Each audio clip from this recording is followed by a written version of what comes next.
तो देखो हमारा चैप्टर जो है अर्थमेटिक प्रोग्रेशन, हिंदी में बोले तो समांतर श्रेणी एपी, कंप्लीट हो गया है। ठीक है, बहुत सारे क्वेश्चन कर लिए हमने, एनसीईआरटी तो पूरी ख़त्म कर ली, जो ऑप्शनल एक्सरसाइज थी वो भी ख़त्म कर ली। अब मैं क्वेश्चन बताने जा रहा हूँ, उसको ध्यान से सुनेंगे। ऐसे छोटे छोटे क्वेश्चन है जो पेपर में भी आ जाते हैं आपको। अब क्या है, जैसे कोई चैप्टर हमने ख़त्म कर लिया तो क्वेश्चन आपको खुद से ढूंढने चाहिए कि चैप्टर ख़त्म हो गया भाई, अब कौन कौन सा क्वेश्चन कैसे कैसे बन सकता है इस चैप्टर से और पेपर में आ सकता। पेपर में आए ना आए, नॉलेज है, हमें नॉलेज बढ़ानी है अपनी। जब नॉलेज आपकी बढ़ेगी तभी आप किसी फील्ड में अच्छा कर पाओगे। किसी फील्ड में क्या मतलब, एजुकेशन में ही देखोगे, कोई भी अब बहुत सारे पेपर देने होंगे अभी यहाँ के बाद, 10th के बाद आपको, 10th के बाद एएमयू वगैरह का पेपर दोगे आप, मोस्टली यहाँ पर अलीगढ़ में हो तो, और बाकी और भी जगह के पेपर दे सकते हो 10th के बाद ही, और 12th के बाद तो बहुत सारे पेपर देने होंगे। ये सारे पेपर क्लियर जब भी कर पाओगे जब आपके कंसेप्ट बिल्कुल क्लियर होंगे। आपकी थोड़ी पढ़ने की तरीका चेंज हो चुका होगा, पढ़ने का तरीका चेंज हो चुका मतलब एक तो मैं जो बताता हूँ कि आपको तैयारी, जैसे कुछ भी पढ़ रहे हो तो डेली के डेली रिवाइज तो करना ही पड़ेगा। ठीक है, तो 147 तो अप्लाई करना ही पड़ेगा। एक तो जिस दिन पढ़ाया जा रहा है उस दिन तो रिवाइज करना ही, ये तो सबसे ज़्यादा इंपॉर्टेंट है इसमें, ये सबसे ज़्यादा इंपॉर्टेंट ये है। ठीक है, ये थोड़ा कम इम्पोर्टेंट है, बाकी ये इंपॉर्टेंट तो है ही है।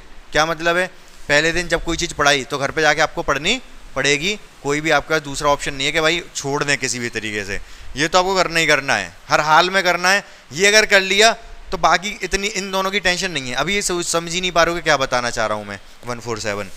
इसका मतलब ये है, जिस दिन पढ़ाया पहला दिन उसी दिन घर पे जाके आप तो क्या करते हो कि आप तो पहले दिन ही रिवाइज नहीं करते। हम जब पढ़ते थे तो ये होता था, मेंटलिटी ये होती थी, दिमाग में ये रहता था कि कोई भी चीज़ हमने पढ़ी, मान लो इनकेस ट्यूशन ही पढ़ा, मान लो हमने ट्यूशन हमारा है सुबह का, मान लो सुबह 7 से 8 ट्यूशन है।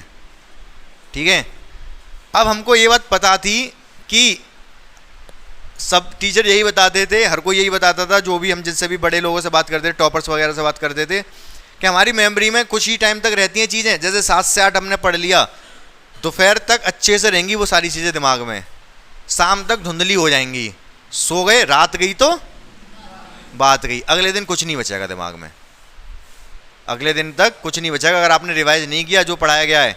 तो कोशिश ये होती थी, जैसे 7 से 8 का टाइम है कोचिंग का, पढ़ाई कोचिंग, स्कूल में जब गए, स्कूल में जैसे ही टाइम मिला किसी घंटे में तुरंत हमने वो चीज़ रिवाइज कर ली। ठीक है, या फिर मान लो स्कूल ख़त्म हो गया, 2 से 3 का टाइम है हमारा, ठीक है, 2 से 3 कोचिंग पढ़ाए हम, ठीक है, या फिर 3 से 4 भी पढ़ लिए। 11-12 में तो ज़्यादा कोचिंग होती थी, तो 4 बजे मान लो घर पे आ गए। अब 4 बजे घर पे आके ये रहता था कि सबसे पहले रिवाइज कब, कैसे रिवीजन के लिए टाइम कैसे निकालना है, बाकी और भी काम होते थे लेकिन रिवीजन कैसे ट्रैक के लिए टाइम कैसे निकालना है। तो मान लो 4 बजे घर पर आए, ट्यूशन पढ़ के आए, सबसे अब ये नहीं है कि भाई सो लिए, ये कर लिया वो कर लिया, चलो हल्का फुल्का सो भी सकते हो। सबसे पहले उद्देश्य ये था कि दिमाग में यही चलता था कि जो पढ़ के आए रिवाइज करना है भाई, नहीं तो भूल जाएंगे, नुकसान हो जाएगा पढ़ा पढ़ाया।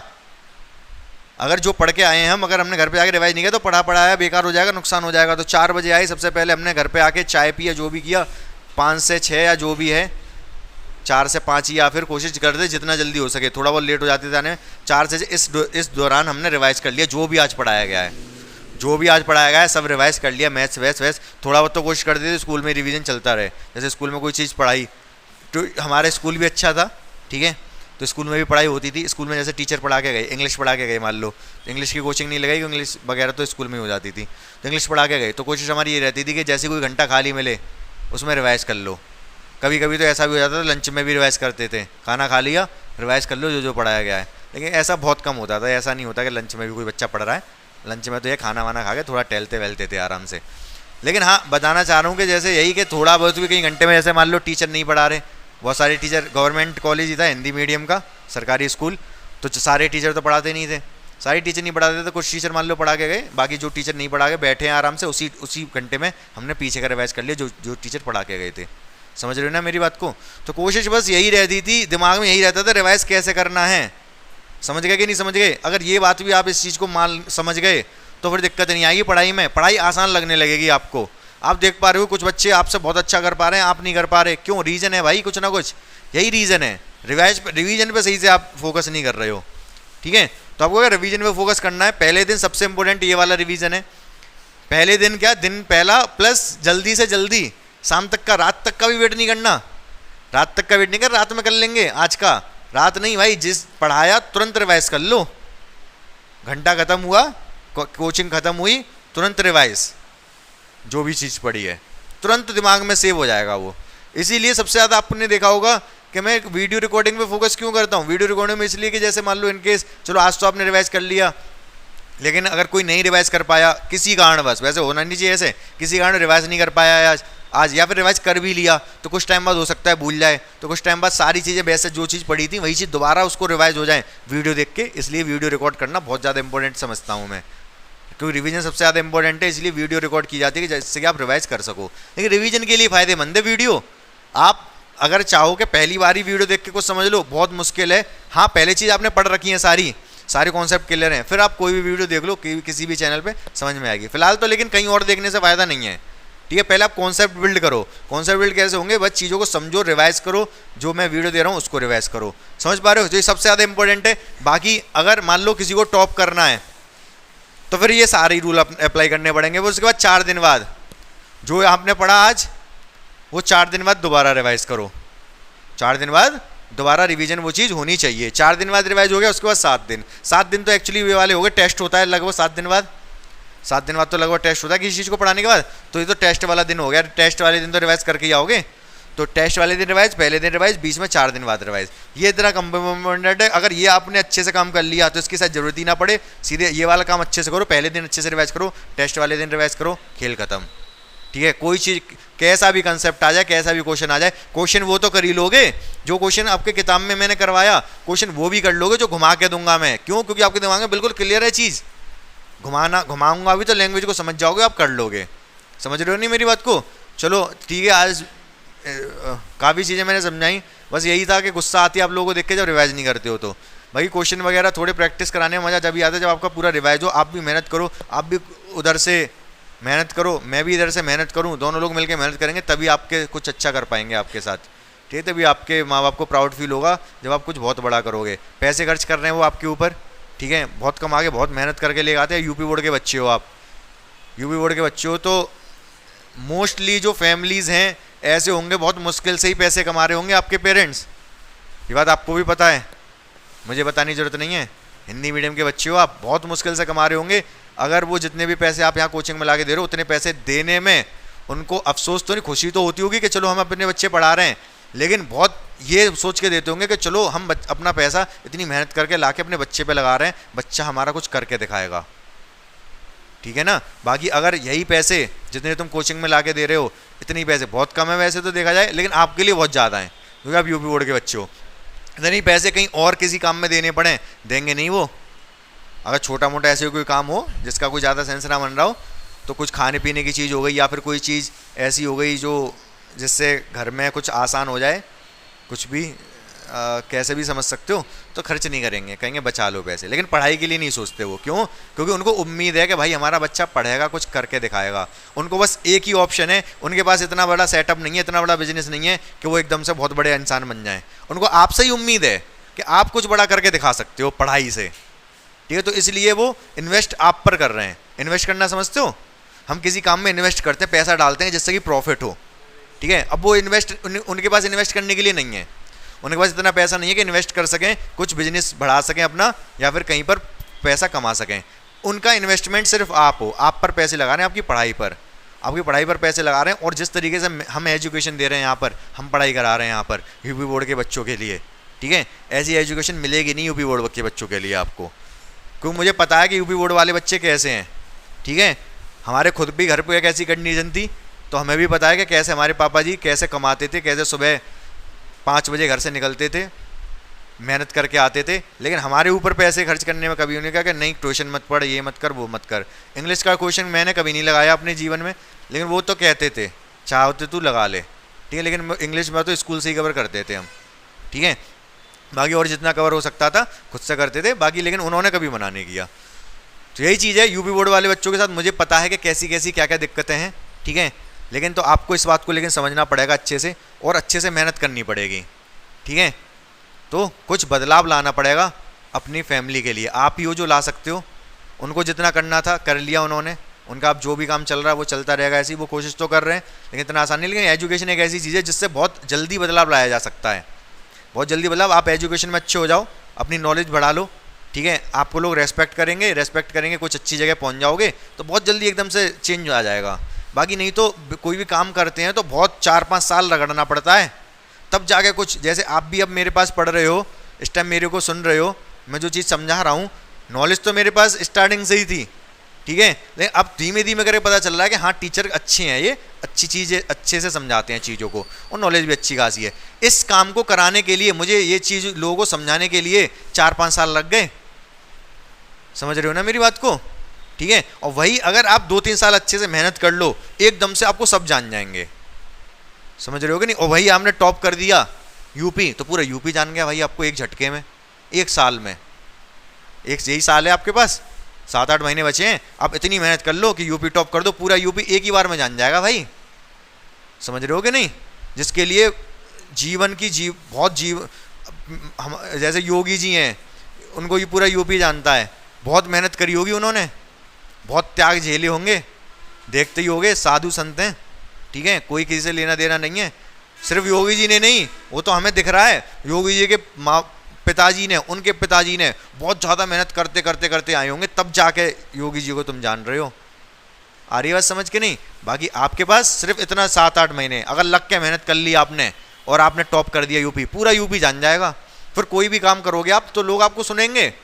आपने अगर पूरा यूपी टॉप कर दिया, जैसे हम भी बता रहे हैं कि भाई जैसे 147 बता रहा हूँ, किसी टॉपर ने बताया था, आपकी लोग बात सुनेंगे, रेस्पेक्ट मिलेगी, आपकी बात को मानेंगे। आपने कोई चीज़ कह दी, ये चीज़ खरीदनी है, खरीद लेंगे, ठीक है। सबसे ज़्यादा इंपॉर्टेंट क्या है कि हमारे साथ अगर लोग जुड़े हुए हैं, हमारी बात मान रहे हैं, तो फिर मतलब यही अगर ऐसा कर पाए आप, तो इसी से आपके कहीं ना कहीं फाइनेंशियल कंडीशन भी अच्छी हो जाएगी। नौकरी तो चलो मिल ही जाएगी, बाकी फेथ बनाना बहुत ज़रूरी है।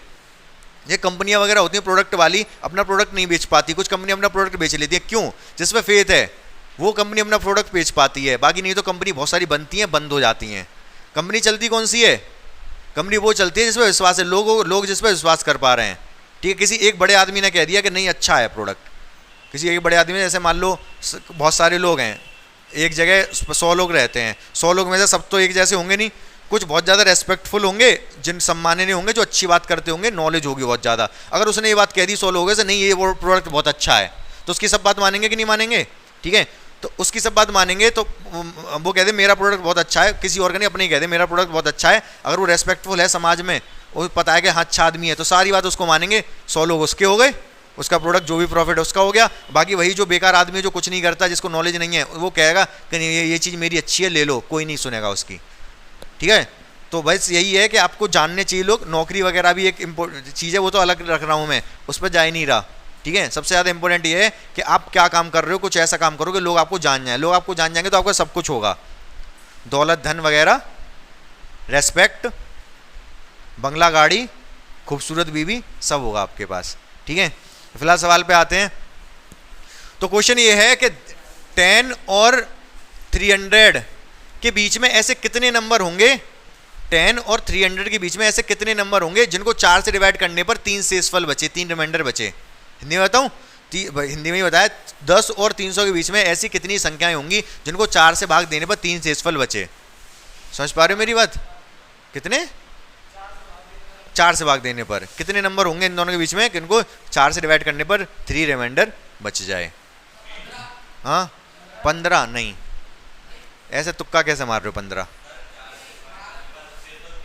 4 से भाग दें, 10 और 300 के बीच के नंबर हैं, ठीक है।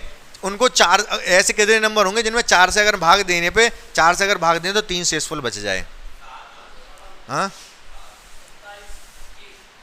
27 कर रखा है पहले से, कर रखा है क्या पहले से?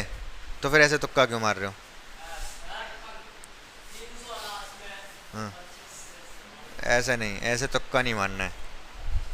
तो क्वेश्चन बताऊं फिर मैं, ध्यान देखो, बहुत आसान सवाल है। अच्छा मैं अगर आपसे ये कह देता 300 और 300 के बीच में ऐसे कितने नंबर हैं जिनको 4 से, जो 4 से भाग हो जाएं, तो कैसे बताते? अरे भाई अच्छा वैसे बता रहे हो, हाँ 12, 16। अगर मैं कहता सिर्फ ये कहता 4 से भाग हो जाए, शेषफल वेषफल का कोई चक्कर नहीं है, तो आप कहते भाई 12 होगा सबसे पहले, फिर 16 होगा, फिर 20, लास्ट में कहाँ तक जाएगा? ऐसे 300 भाग हो जाएगा 4 से, तो फिर कितना होगा? हो जाएगा, 304 से भाग हो जाएगा। लेकिन मैंने पूछा 100, 10 और 300 के बीच में, क्या बोला, 10 और 300 के बीच में, बीच में अगर बोल रहा हूं के बीच, तो फिर 300 नहीं लोगे आप। 10 से 300 कह देता तो 300 भी ले लेते, लेकिन अभी 300 के बीच का है तो आपको 296 लेना पड़ेगा, ठीक है। बाकी ऐसा देगा नहीं अगर 300, चलो कोई बात नहीं, समझे कि नहीं समझे यार। कितने नंबर हैं ये, अरे 4 नहीं है यार तुम लोग, ये डॉट डॉट डॉट भी तो लगाया मैंने, तो कितने नंबर है, मतलब डॉट डॉट डॉट को अगर वो देखें तो कितने नंबर बैठेंगे इसके अंदर। हाँ कैसे निकालोगे, क्या किसके जगह रखे, ऐसे एन निकालना है, कितनी संख्या होंगी एन, तो कैसे निकालोगे, कौन सा फॉर्मूला। हाँ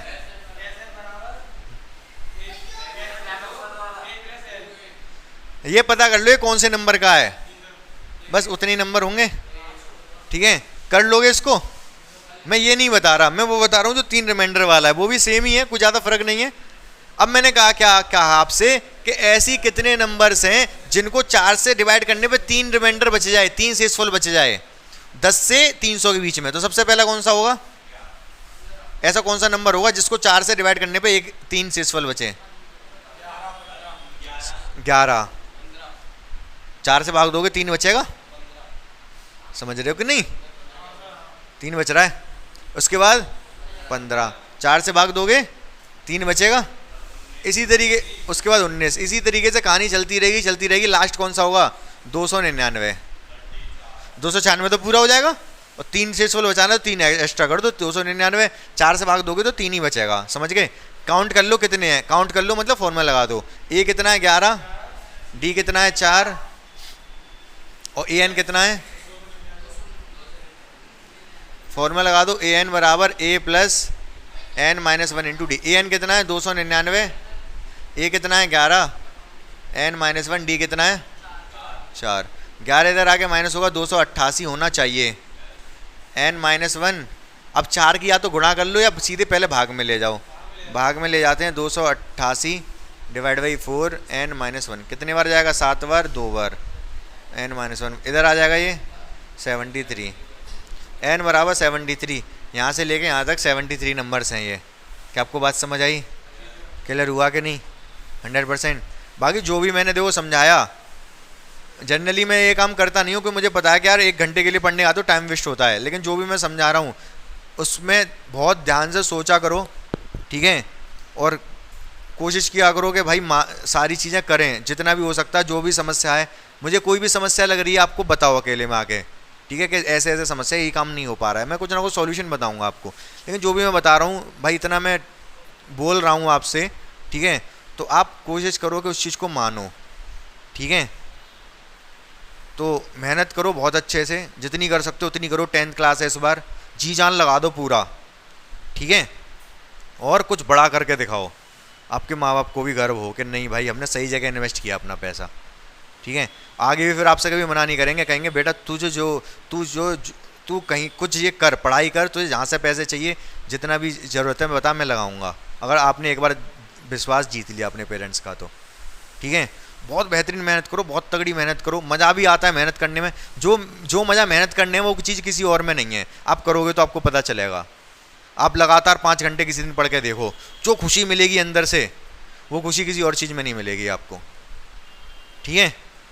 कोई समस्या हो, चीज़ें नहीं क्लियर हो पा रही हो या फिर दिक्कत आ रही हो पढ़ने में, समझने में, जो भी हो वो मुझे बताओ आके कि ये चीज़ दिक्कत आ रही है, कुछ ना कुछ सॉल्यूशन निकाला जाएगा इसका, ठीक है। कुछ बच्चे ऐसे होते हैं, बाकी बच्चे कुछ तो ठीक है पढ़ने में, ठीक है, मेहनत करेंगे कर लेंगे। कुछ बच्चे तो अभी जैसे मेरी, ठीक है, मेरी बात समझ आ गई और मेहनत करना चाहते हैं, लेकिन तब भी चीज़ें समझ ही नहीं आ रही क्या करना है कैसे करना है, तो मुझे बताओ आके, तो मैं बताऊँगा कि ऐसे ऐसे करो, पहले ये स्टेप करो, फिर ये स्टेप करो, फिर ये स्टेप करो, तो चीज़ें क्लियर हो जाएंगी।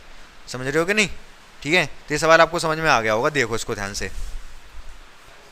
अगला जो सवाल है बच्चों ध्यान से सुनेंगे, क्वेश्चन ये है 100 और 500 के बीच में ऐसे कितने नंबर होंगे जिनको 7 से भाग देने पर 4 शेषफल बचे, 7 से भाग देने पर 4 रिमाइंडर बचे, ठीक है। तो कितने नंबर होंगे ऐसे ये पता करना है, 100 से 500 के बीच में 7 से भाग देने पर 4 रिमाइंडर बचे। बताओ फटाफट लगाओ दिमाग।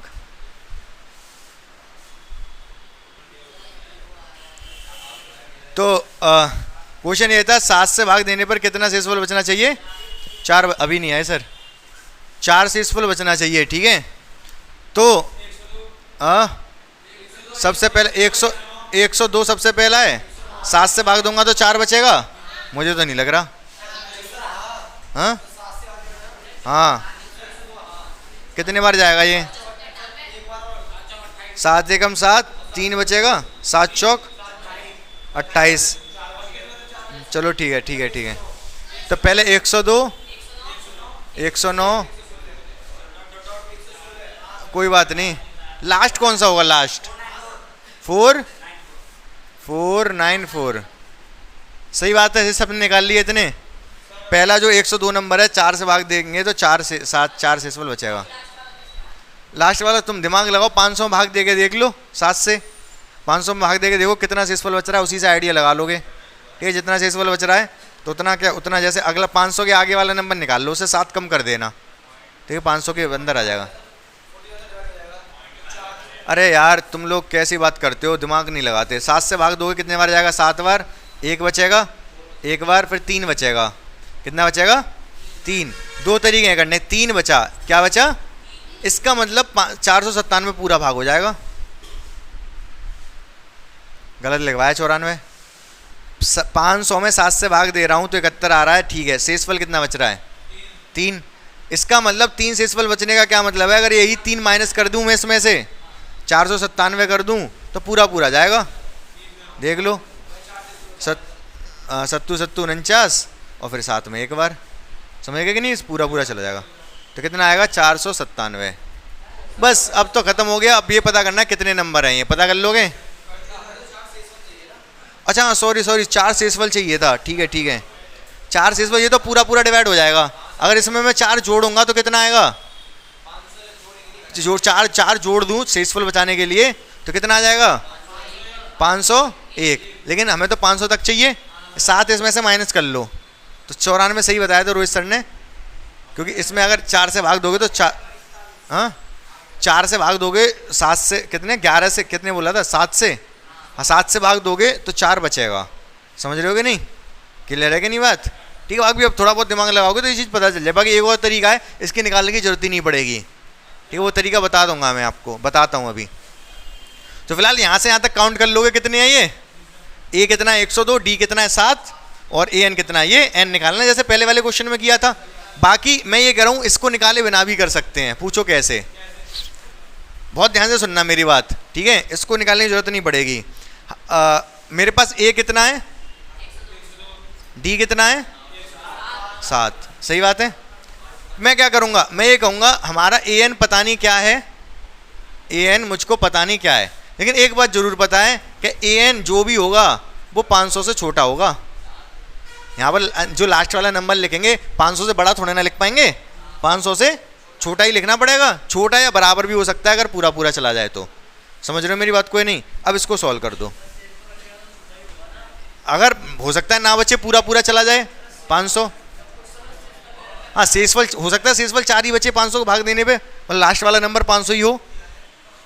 अच्छा 500 के बीच बोला था ना मैंने, तो फिर बराबर भी मत लगाओ, 500 से छोटा होना चाहिए नंबर। बैठ जाओ।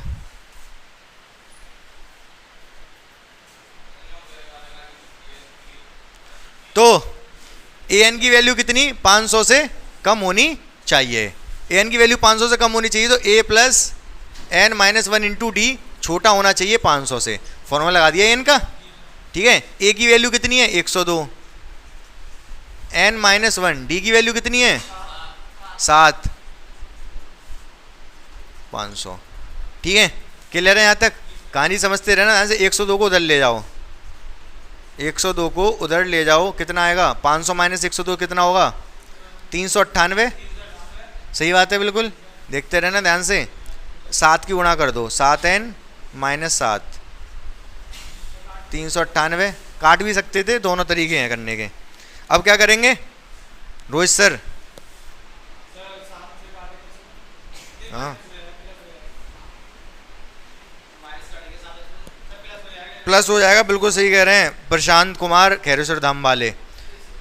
7n उधर जाके प्लस हो जाएगा 7, कितना हो जाएगा 405। 7 से भाग दे दो, 7 से भाग दे दो तो कितना होगा 7 पंजे 35, 5 बचेगा 55, सत्तू 49 पॉइंट कितना बचेगा 6 बचेगा ना, फिर 6 बचा तो पॉइंट लगा के 0 बढ़ा लिया, कितने बार जाएगा 7 8 56 वैसे तो नहीं रहने दो।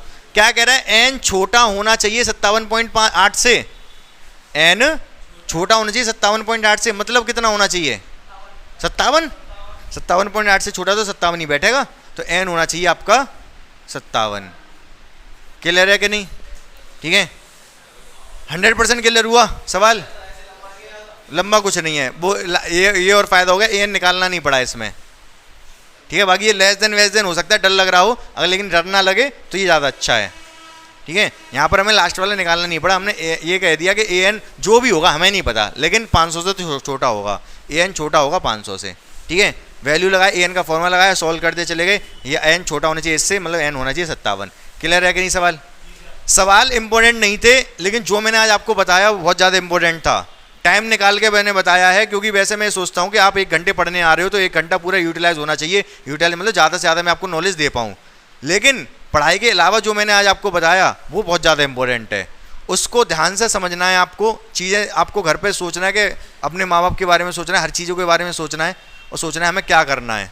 ठीक है, टाइम टेबल अपना बना लो, सबसे ज़्यादा इंपॉर्टेंट टाइम टेबल है, मैं पहले भी बहुत बार बोल चुका हूँ। बाकी मैं किसी के पेरेंट्स की कल कॉल आई थी, इनके पेरेंट्स की कॉल आई थी, मैंने कहा था टाइम टेबल इनका चेक करो और टाइम टेबल इनसे फॉलो करवाओ। मैं नहीं करवा सकता ना घर जाके टाइम टेबल फॉलो, अगर आप देखो आपके अंदर अगर लगन है तो खुद ही फॉलो करोगे टाइम टेबल को। टाइम टेबल बनाओ, उसको फॉलो करो, जो भी टाइम टेबल आपने बनाया, जिस टाइम पे पढ़ने का टाइम बनाया उस टाइम पढ़ो ही, चाहे कुछ हो जाए, थोड़ा बहुत घूमने का टाइम बाहर है घूम लो, कोई दिक्कत नहीं है, लेकिन टाइम टेबल के अकॉर्डिंग चलो। ठीक है, और बाकी आप लोग अगर करते हो तो, और बाकी पहले मुझे टाइम टेबल खुद से बना के ला के दिखा देना एक बार, सभी से चाहिए मुझे टाइम टेबल बना लेना अपना, दिखा देना मुझे एक बार सर ये टाइम टेबल है मेरा, जैसे यहाँ मुझे तसल्ली हो जाए कि हाँ आपने टाइम टेबल बना लिया। बाकी और टाइम टेबल फॉलो कर रहे हो कि नहीं कर रहे, तो वो आपके पेरेंट्स से कॉल करके पूछूंगा मैं कि क्या कर रहे हो आप, क्या नहीं कर रहे। अब उनसे कहूँगा कि इनको टाइम टेबल बनवा दिया है मैंने, फॉलो करवाओ, खुद से करो तो ज़्यादा अच्छी बात है, खुद से आपको लगन होनी चाहिए। तो आ रही बात समझ या नहीं? हाँ, कितने कितने नंबर होंगे, कितने नंबर होंगे वो पूछे थे, तो 57 नंबर होंगे ऐसे। ठीक है, क्लियर है?